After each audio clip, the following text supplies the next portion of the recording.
Assalamualaikum warahmatullahi wabarakatuh. Perkenalkan, nama saya Andre Murajiso dengan NIM 42122 010058 dari Mekatronika Nambe Pagi. Pada video ini, saya akan mempresentasikan bagian dari proyek PBL kami yang berjudul Wire Fusion PLC, aplikasi pembelajaran wiring PLC untuk pemula berbasis Android dengan integrasi real-time ke hardware.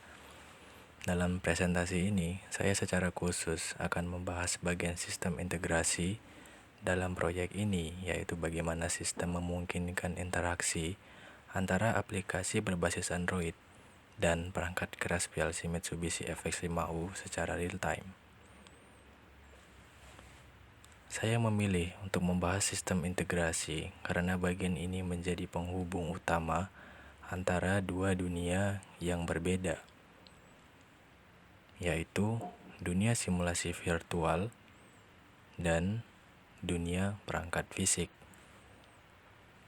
Dalam sistem pembelajaran simulasi, pengguna hanya berinteraksi dengan antarmuka digital tanpa ada dampak nyata terhadap perangkat nyata.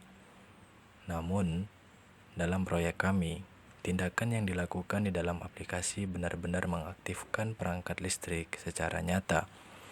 Oleh karena itu, bagian integrasi adalah inti dari keberhasilan sistem ini dan memiliki kompleksitas tersendiri yang menarik untuk dianalisis. Sistem integrasi ini dibangun dengan menggunakan pendekatan berlapis yang menggabungkan beberapa komponen dan protokol. Komponen utamanya adalah aplikasi Unity yang berjalan di Android, platform Internet of Things bernama Antares, microcontroller ESP32, dan PLC Mitsubishi FX5U. Selain itu, sistem ini juga menggunakan dua jenis protokol komunikasi utama, yaitu HTTP dan juga MQTT, serta protokol industri Modbus RTU melalui media fisik RS485. Setiap komponen memiliki peran spesifik dan saling terkait untuk menjamin bahwa informasi yang berasal dari aplikasi dapat diteruskan ke PLC secara tepat dan juga cepat. Mari kita bahas alurnya secara runtut. Ketika pengguna menekan tombol virtual di dalam aplikasi simulasi Unity, sistem mengirimkan data dalam bentuk HTTP request ke Antares. Data yang dikirim berupa nilai logika digital, misalnya angka 1 untuk tombol ditekan dan angka 0 untuk tombol dilepas. Antares kemudian menyimpan data ini di dalam resource atau bucket yang dapat diakses dari luar. Disinilah peran ESP32 menjadi sangat penting. Microcontroller ini telah diprogram untuk terus memantau data terbaru dari Antares menggunakan protokol MQTT atau Message Queuing Telemetry Transport, sebuah protokol ringan yang ideal untuk koneksi internet dengan bandwidth rendah dan latensi minimal.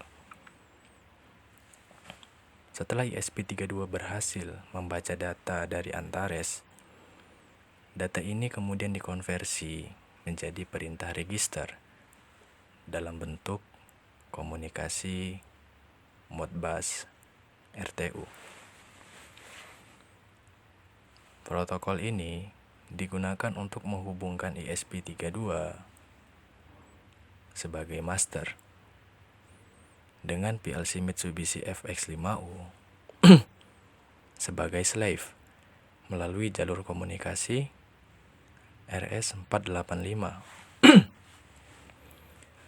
Modbus RTU merupakan protokol berbasis biner yang efisien dan telah menjadi standar di dunia industri, khususnya industri otomasi karena kesederhanaannya dan ketahanannya terhadap gangguan.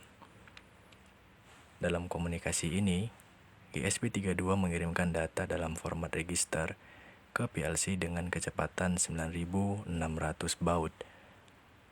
Adapun alamat slave pada PLC diatur ke angka 1. Saat perintah diterima oleh PLC, logika dalam ladder diagram yang telah di-download ke dalam PLC FX5O akan membaca nilai tersebut dan menyalakan output digital yang telah dikonfigurasi. Output ini kemudian menghidupkan lampu indikator pada trend circuit PLC, dan pengguna bisa langsung melihat respon fisik dari tindakan yang sebelumnya dilakukan dalam simulasi. Sistem ini berjalan secara real-time dengan jeda waktu tergantung kecepatan internet dan pemrosesan microcontroller. Alasan pemilihan protokol dan perangkat-perangkat tersebut tentu bukan sembarangan. Misalnya, MQTT dipilih karena memiliki arsitektur berbasis publish-subscribe yang memisahkan pengirim dan penerima data melalui broker. Dalam hal ini adalah Antares. Ini sangat cocok untuk sistem yang memerlukan komunikasi ringan dan juga responsif.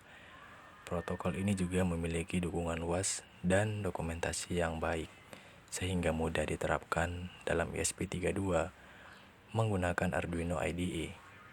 Sementara itu, penggunaan RS485 didasarkan pada keunggulannya dalam komunikasi jarak jauh dan ketahanan terhadap noise elektromagnetik.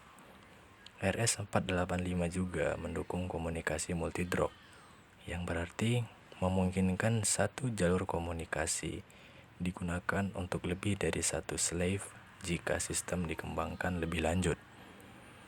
PLC FX5U sendiri dipilih karena memiliki fitur komunikasi serial RS485 bawaan, serta mendukung protokol Modbus RTU yang dapat diaktifkan melalui setting parameter internal. PLC ini banyak digunakan di industri nyata, sehingga integrasi ini tidak hanya mendekatkan pembelajaran pada praktik, tapi juga memberikan pemahaman tentang bagaimana komunikasi antar perangkat benar-benar terjadi di lapangan.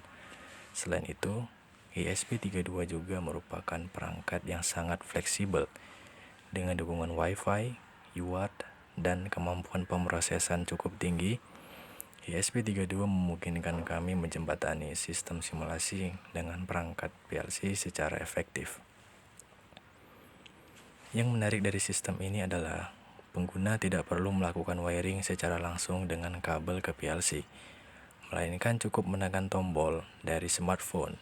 Hal ini menghilangkan risiko kesalahan wiring, meminimalisir kerusakan perangkat, dan tentu saja membuat proses belajar menjadi lebih aman dan juga menarik. Selain itu, sistem ini bisa digunakan secara jarak jauh selama pengguna memiliki akses internet, karena semua komunikasi berjalan melalui cloud Antares. Implementasi ini merupakan penerapan nyata dari konsep Internet of Things atau IoT dalam dunia pendidikan. Di masa depan, sistem seperti ini sangat berpotensi dikembangkan lebih jauh, misalnya untuk mengontrol peralatan industri skala kecil dari jarak jauh, atau untuk melakukan simulasi kendali yang lebih kompleks, seperti pengendalian motor, sistem pengisian tangki otomatis, dan lain-lain. Dengan menambahkan sensor, aktuator, dan komunikasi dua arah dari PLC ke aplikasi, sistem ini bisa ditingkatkan menjadi sistem monitoring dan kontrol penuh berbasis IoT. Dalam proses pengujian sistem integrasi ini, kami menemukan bahwa seluruh alur berjalan dengan baik. Ketika tombol di aplikasi ditekan, nilai logika dikirim ke Antares, dibaca oleh ESP32, dikirim ke PLC, dan hasilnya tampak dengan menyala atau matinya lampu indikator. Semua komponen saling terhubung dan bekerja sesuai dengan fungsinya. Ini membuktikan bahwa desain integrasi kami bukan hanya sekedar konsep, tetapi telah terbukti berfungsi secara nyata. Dengan mempelajari dan mengerjakan bagian integrasi ini, saya mendapatkan pengalaman yang sangat berharga. Saya belajar tentang cara kerja protokol komunikasi, bagaimana data berpindah dari satu perangkat ke perangkat lain, dan bagaimana menggabungkan perangkat lunak dengan perangkat keras. Selain itu, saya juga telah memahami tantangan di dunia nyata seperti kompatibilitas perangkat, delay komunikasi, dan manajemen data cloud. Semua ini memperkaya pengetahuan dan keterampilan saya dalam bidang otomasi, IoT, dan sistem kontrol industri. Demikian penjelasan dari saya mengenai sistem integrasi dalam proyek Wire Fusion PLC ini. Saya harap paparan ini dapat memberikan gambaran yang jelas mengenai bagaimana sistem kami dirancang dan mengapa pendekatan ini dipilih berdasarkan teori yang relevan dan praktik industri yang aktual. Baik, dalam penjelasan lanjutan ini, saya akan mengupas secara rinci kode program utama yang membentuk keseluruhan sistem. Pertama, program ESP32 yang menangani komunikasi antara cloud dan PLC. Kedua, program Unity yang mengatur logika tombol simulasi dan pengiriman sinyal ke cloud. Secara umum, program pada ESP ini terdiri dari 3 bagian utama, yaitu koneksi ke Wi-Fi dan platform antares menggunakan protokol MQTT, pemrosesan sinyal dari antares dalam bentuk callback JSON, serta pengiriman data ke PLC melalui protokol Modbus RTU melalui port RS485. Mari kita bahas secara lebih terstruktur. Pertama-tama, kami memulai dengan mengimpor beberapa library penting. Library antares ESP-MQTT.h digunakan untuk mengkoneksikan dan mengkomunikasikan perangkat ESP ini dengan server antares berbasis MQTT. Kemudian Arduino JSON.h digunakan untuk parsing data format JSON yang diterima dari cloud. Untuk komunikasi ke PLC, kami menggunakan library dfrobot rtu.h yang mendukung protokol Modbus RTU dan hardware serial.h agar ESP32 bisa mengakses port UART kedua, yaitu serial 2. Beberapa konstanta penting didefinisikan di awal kode, seperti akses key, Wi-Fi SSID, dan password untuk mengatur koneksi ke jaringan Wi-Fi dan platform antares. Kami juga mendefinisikan project name dan device name, yaitu nama aplikasi dan perangkat yang terdaftar di antares yang akan diakses secara spesifik oleh program ESP32 saat mengambil data. Selain itu, kami mendefinisikan pin RxD2 dan TxD2, yaitu pin 16 dan 17 dari ESP32 sebagai jalur komunikasi UART kedua untuk mengakses perangkat RS485 yang terhubung ke PLC. Dalam fungsi setup, ESP32 akan mulai dengan inisialisasi komunikasi serial, baik ke serial monitor serial.begin 115200 ini maupun ke jalur komunikasi ke PLC serial 2.begin 9600 serial 8N1 RxD2 TxD2 ini. Lalu, koneksi Wi-Fi dibangun menggunakan Wi-Fi connection, ini merupakan fungsi, dan koneksi MQTT dilakukan ke server antares dengan fungsi set MQTT server. Kami juga menetapkan set callback agar setiap ada data masuk dari antares, ESP32 langsung memprosesnya melalui fungsi callback. Fungsi callback ini merupakan inti dari program ini. Disinilah semua logika dijalankan saat ESP menerima sinyal dari cloud. Pertama-tama, fungsi ini mengambil data JSON dari payload menggunakan fungsi antares.get dengan parameter topik, payload, dan length. Kemudian memanggil antares.getIn, di mana parameter ini sinyal untuk mengambil nilai integer dari key sinyal.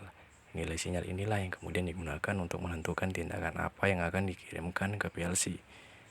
Ada 6 kemungkinan nilai sinyal yang kami atur di sini, yaitu dari rentang 0 hingga 5. Yang masing-masing mengatur 3 lampu. Nilai 1 dan 0 digunakan untuk menghidupkan dan mematikan lampu 1, nilai 3 dan 2 untuk lampu 2, dan nilai 5 dan 4 untuk lampu 3. Logika ini dituliskan dalam bentuk struktur kontrol if-else, yang kemudian menjalankan perintah Modbus write holding register ke alamat tertentu. Misalnya, untuk menyalakan lampu 1, ESP32 akan mengirimkan nilai 50 ke holding register alamat 10 pada PLC/ID 1. Selain itu, setelah setiap perintah penulisan, ESP32 akan membaca kembali nilai register tersebut menggunakan fungsi read holding register. Fungsi yang ini untuk memastikan bahwa nilai sudah tertulis dengan benar. Nilai ini kemudian dicetak di serial monitor untuk keperluan debugging Dengan pendekatan inilah kami dapat memastikan komunikasi antara ESP32 dan PLC berjalan dengan benar dan dapat divalidasi langsung oleh programmer. Bagian terakhir dari program terletak pada fungsi loop. Di sini kami menambahkan Antares.check MQTT connection untuk memastikan ESP32 tetap terhubung ke server MQTT. Jika koneksi terputus, fungsi ini akan mencoba menyambungkan ulang. Selain itu, kami menambahkan fungsi milis agar setiap 500 milidetik ESP32 mengambil data terakhir dari Antares menggunakan Antares.retrieve last data yang ini. Pendekatan ini membuat sistem tetap responsif tanpa perlu polling terus-menerus secara agresif. Secara teori, komunikasi MQTT ini menggunakan model publish subscribe yang memisahkan pengirim dan penerima melalui broker. Protokol ini sangat efisien untuk perangkat IoT karena ringan dan hemat bandwidth. Sementara itu, Modbus RTU merupakan protokol serial master slave berbasis binder yang sangat banyak digunakan di dunia industri karena kesederhanaannya. ESP32 dalam hal ini berperan sebagai jembatan antara dua protokol, MQTT di sisi cloud dan Modbus RTU di sisi hardware. Dengan menggabungkan dua protokol ini, ESP32 mampu menghubungkan cloud dengan perangkat industri secara langsung. Tidak hanya itu, implementasi program ini juga mempertimbangkan isolasi logika sinyal dan kestabilan waktu. Kami menghindari penggunaan delay dan hanya menggunakan milis agar program tetap berjalan tanpa gangguan. Selain mengatur logika pengiriman dan pembacaan sinyal, program ESP32 yang kami susun juga menangani format data JSON yang dikirimkan oleh Antares. Format JSON atau JavaScript Object Notation adalah format pertukaran data yang ringan, mudah dibaca, dan sangat umum digunakan di berbagai sistem berbasis web dan IoT. Nah, dalam sistem ini, JSON digunakan untuk mengemas data sinyal dari aplikasi yang dikirim ke cloud Antares dan dibaca oleh ESP32. Namun dalam dunia nyata, tidak semua proses ini berjalan secara sempurna. Oleh karena itu, kami juga menyiapkan penanganan kesalahan atau error handling dalam sistem kami. Salah satu potensi error adalah putusnya koneksi ke Wi-Fi atau server MQTT. Untuk menangani atau mengatasi hal ini, kami memanfaatkan fungsi Antares.check MQTT connection yang dipanggil terus-menerus di dalam fungsi loop. Fungsi ini secara otomatis akan mencoba menyambungkan kembali ke broker jika suatu saat atau terjadi putus koneksi sehingga sistem bisa pulih tanpa perlu restart secara manual. Selain itu, kami juga menambahkan debug log di setiap bagian penting program menggunakan serial.print line. Misalnya setiap kali ESP32 menerima sinyal dari cloud, ia akan menampilkan nilai sinyal tersebut di serial monitor, sekaligus mencetak status lampu apakah on atau off. Dengan cara ini kami bisa melacak apakah sinyal benar-benar sampai ke ESP32 dan apakah register di PLC berhasil diubah. Kami juga melakukan simulasi tak terduga, misalnya saat sistem menerima nilai sinyal di luar rentang yang diharapkan, seperti angka 6 atau minus 1, karena sistem hanya mengatur sinyal dari 0 sampai 5, maka sinyal yang tidak sesuai tidak akan masuk ke dalam blok if manapun, sehingga tidak memicu perubahan pada PLC. Strategi pengamanan lain yang kami pertimbangkan adalah isolasi nilai register. Dalam sistem kami sengaja menggunakan register berbeda untuk masing-masing lampu, yaitu alamat 10, 20, dan 30. Ini bertujuan untuk mencegah gangguan antar channel dan memudahkan proses troubleshooting. Sebagai contoh, jika ada kesalahan hanya pada register 20, maka kami tahu bahwa hanya lampu 2 yang bermasalah. Selain pemrograman microcontroller, proyek ini juga mencakup pengembangan UI berbasis Unity, di mana pengguna dapat berinteraksi secara visual melalui tombol-tombol simulasi dan melihat status lampu secara real time. Salah satu komponen penting dari sistem ini adalah script Unity yang bertugas untuk menangani proses logika interaksi pengguna, pengecekan wiring virtual, serta mengirimkan sinyal data ke platform Antares. Skrip ini ditulis menggunakan bahasa C# dan diterapkan pada objek tombol di dalam aplikasi simulasi. Dalam arsitektur sistem kami, Aplikasi Unity akan mengirimkan data berbentuk sinyal ke cloud Antares melalui HTTP POST request, dan sinyal tersebutlah yang akan diproses oleh ESP32 untuk dikonversi menjadi aksi fisik, seperti menyalakan atau mematikan lampu pada trainer kit PLC. Mari kita mulai dengan struktur utama dari program ini. Script ini mengimplementasikan interface iPointer down handler dan iPointer up handler yang memungkinkan objek merespon event saat tombol ditekan atau dilepas. Ini memberikan pengalaman interaktif bagi pengguna karena tombol berfungsi secara dinamis sesuai aksi penggunanya. Di bagian atas script terdapat beberapa pengaturan penting. Pertama adalah URL endpoint Antares yang merupakan alamat lengkap resource data pada cloud. Kemudian ada access key untuk autentikasi, sehingga hanya perangkat yang sah yang bisa mengirim data ke server. Ini penting untuk keamanan data IoT. Script juga memiliki banyak variabel box collider 2D yang merepresentasikan pin-pin virtual di dalam simulasi wiring. Setiap pin seperti pin 1, pin 24 PSU 1, pin supply PLC 2, pin COM0, dan lainnya adalah game objek yang telah diberi komponen collider dan mewakili titik-titik sambungan dalam rangkaian listrik atau soket listriknya. Dengan pendekatan inilah kami bisa memverifikasi apakah koneksi wiring virtual sudah benar sebelum sinyal dikirimkan. Fungsi start berfungsi untuk validasi awal. Script akan mengecek apakah setiap variabel collider sudah dihubungkan dengan game objek di scene Unity. Jika ada yang belum diatur, maka akan muncul pesan error di konsol. Hal ini penting untuk menghindari runtime error dan memastikan bahwa semua kondisi wiring virtual tersedia. Fungsi kunci dalam script ini adalah Are all condition met? Fungsi ini berisi serangkaian pengecekan terhadap status pin-pin. Logika yang kami terapkan di sini cukup cerdas. Kami tidak mewajibkan semua pin aktif satu persatu, tetapi menggunakan grup kondisi OR. Misalnya, kondisi akan terpenuhi jika pin 1 atau pin 2 aktif, pin 3 atau pin 4 aktif, dan seterusnya. Ini meniru realitas pengkabelan di mana seringkali lebih dari satu jalur dapat digunakan untuk menyambungkan rangkaian. Hanya jika semua grup kondisi OR tersebut bernilai true, artinya wiring virtual sudah benar, maka sistem akan mengizinkan pengiriman sinyal ke Antares. Ini adalah bentuk validasi logika wiring interaktif yang sekaligus menjadi fitur edukatif. Pengguna hanya bisa menyalakan lampu jika benar-benar menghubungkan kabel secara benar di simulasi. Ketika tombol ditekan, fungsi on pointer down yang ini akan dipanggil. Disinilah fungsi are all condition met dipanggil.